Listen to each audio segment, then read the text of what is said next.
নমস্কার, আমি সঙ্গীতা।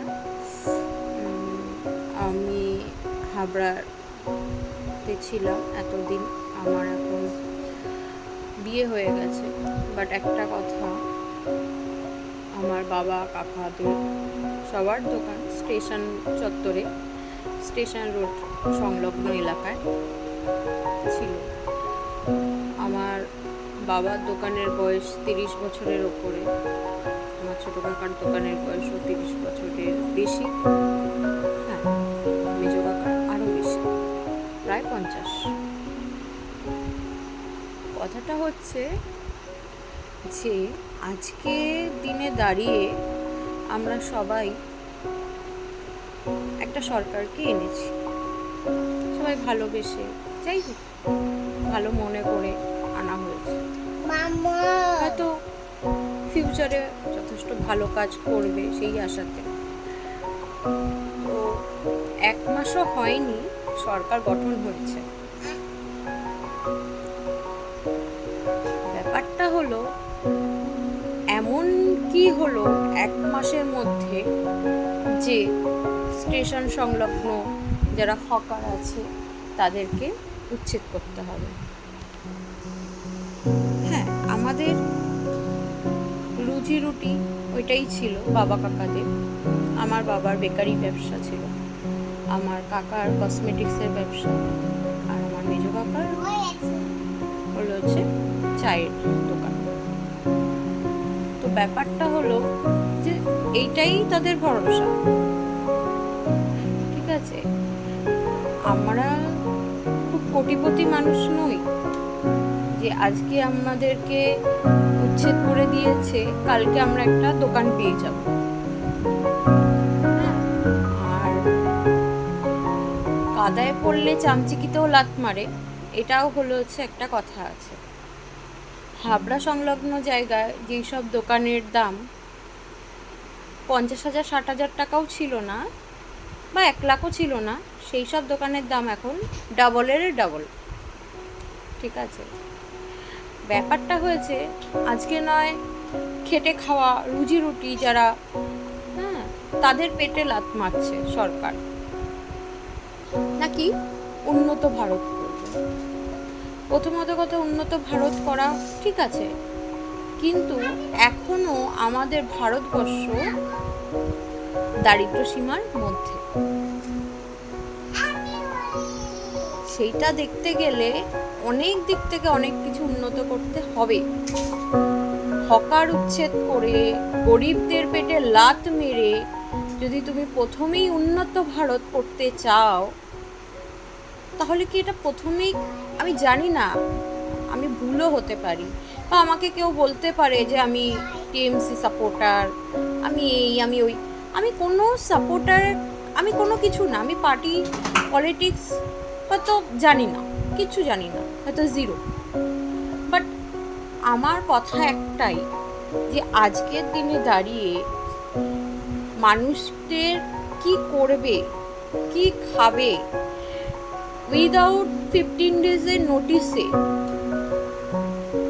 উইদিন 15 ডেজের নোটিসে কি করে এরকম দীর্ঘ 30 40 50 বছরের একটা রুজি রুটির ব্যবসা উচ্ছেদ করতে পারে? তারপরে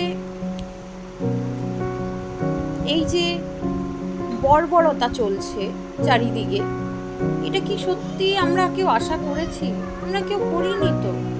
আমরা চেয়েছি যে না, একটা সুস্থ স্বাভাবিক একটা পরিবেশ যেন আমরা পাই। আজকে কি হকার উচ্ছেদ হওয়া মানে অনেক লোকে বলছে ভালো হয়েছে, তাদের বাপের সম্পত্তি। আমার প্রশ্ন একটাই, আচ্ছা পৃথিবীটা কার সম্পত্তি? আমরা সবাই ভগবানের সৃষ্টি।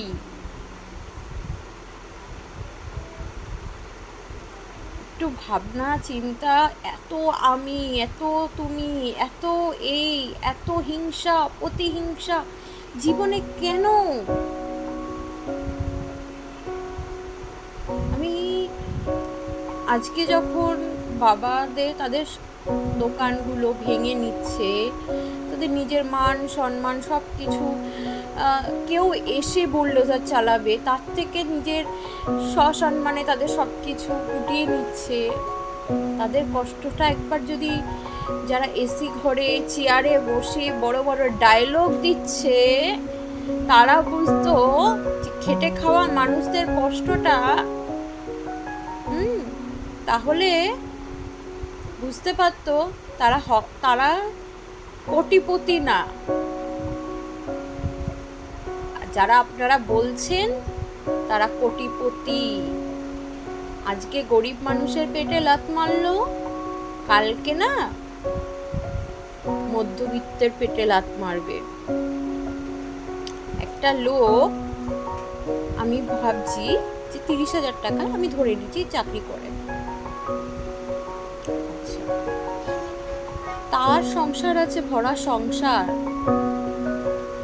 সে কিন্তু রাতারাতি 50,000 টাকা চাকরিটা পাবে না, তার কিন্তু 30,000 টাকা চাকরিটাই কিন্তু থাকবে।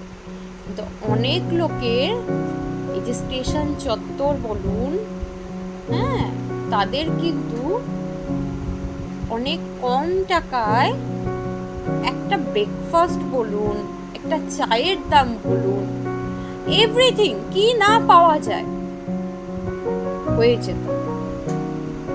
কিন্তু যখন ওখানে একটা শপিং কমপ্লেক্স তৈরি হবে, হ্যাঁ, বড় বড় চায়ের স্টল বসবে, টি জাংশন বসবে, আমি নাম নিয়ে বলছি, টি জাংশন বসবে, কেএফসি বসবে, ডমিনোজ বসবে, চা অনেক কিছু বসবে, রেলের থেকে অনেক কিছু বসাবে, তখন না আপনি 5 টাকার চাও পাবেন না, 10 টাকার চাও পাবেন না, 20 টাকার চাও পাবেন না।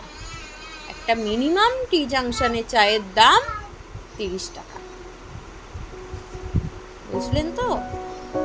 তখন 30 টাকা দামের চাটা কিনে খেতে পারবেন তো? রেগুলার চা তো একটা নেশা। জল, আসছি কথায়,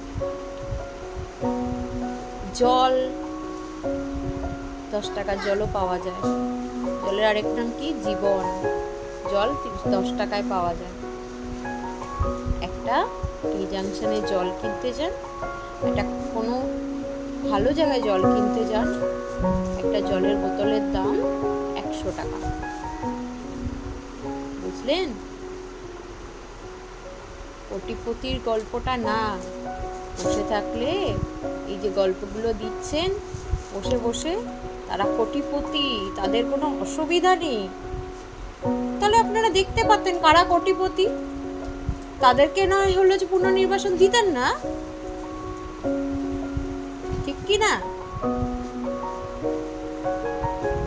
একটা কাউকে উচ্ছেদ করার আগে বা তার রুটি রুজি কেড়ে নেওয়ার আগে তাকে না কিছু দিলেন না, কিন্তু তার মুখের ভাতটুক, তার পেটের ভাতটুক কেড়ে নেওয়ার কিন্তু ক্ষমতা আজকে যেটা করছেন এই বর্বরতার যুগে দাঁড়িয়ে, একজন আছে ভগবান, হয়তো খেটে খাবে, সবাই খেটে খাবে, সবার মতন করে কিছু না কিছু করে নেবে, যে তিলে তিলে গড়ে ওঠা আনো, তার কষ্ট, তার চোখের জলের দাম দিতে তো হবেই। এই যুগের জিনিস, এই যুগের কাজ এই যুগেই ফেরত দিতে হবে। কথাটা ভালো লাগবে না কারণ, কথাটার মধ্যে অনেক তিক্ততা আসবে, অনেক নেগেটিভ কমেন্ট আসবে, অনেক কিছু আসবে, কিন্তু কষ্টটা যার সংসারে হয়, যার বাড়ির লোকের মধ্যে হয়, তারা বোঝে এই কষ্টের মর্ম। আমার বলতে তো কোনো লজ্জা নেই, আমার বাবা স্টেশনে রোডে তার দোকান ছিল, আমার বাবা ওখান থেকে দাঁড়িয়ে আমাকে পড়াশোনা করিয়েছে, আমি শিক্ষিত হয়েছি, আমার যেটুক জ্ঞান বুদ্ধি নলেজ যাই বলুন, হ্যাঁ সেখান থেকে দাঁড়িয়েই তো আমার হয়েছে। মানে আমি বলতে চাইছি, আমি পড়াশুনো করেছি, আমার বাবা খেটে খেয়েছে, সেইখান থেকে আমার হলো যা উপার্জন হয়েছে তাকে সেখান থেকে আমাকে দাঁড় করিয়েছে, আমাকে পড়াশুনো শিখিয়েছে, আমাকে আজকে বিয়ে দিয়েছে। আমার তো বলতে লজ্জা নেই। আমার বাবা কাকারা স্টেশন চত্বরে থাকে, হ্যাঁ, আজকে কিন্তু তাদের কোনো হিসাব নেই যে তারা কি করবে। একটা দোকান ভাড়া নিতে গেলেও 50-60 হাজার টাকা দিতে লাগছে অ্যাডভান্স, ভাবুন। কিন্তু সেই দোকানটা কতদিন থাকবে, কি করবে, কেউ জানে না, জানেন তো। এই যে বলছে না হকারদের কিছু একটা ব্যবস্থা করে দেবে, এই যে করে দেবে, আমরা দেব, আমরা দিচ্ছি, কিছুই হবে না। আলটিমেটলি কি হবে জানেন তো, দারিদ্রতার সংখ্যা আরো বাড়বে, যেটা করতে চাইছে সেটা কিছুই হবে না। ভালো থাকবেন আপনারা, যারা আজকে এই কাজগুলো করছেন, এই বর্বরতা বাড়াচ্ছেন, এই বর্বরতা তৈরি করছেন, ভালো থাকবেন।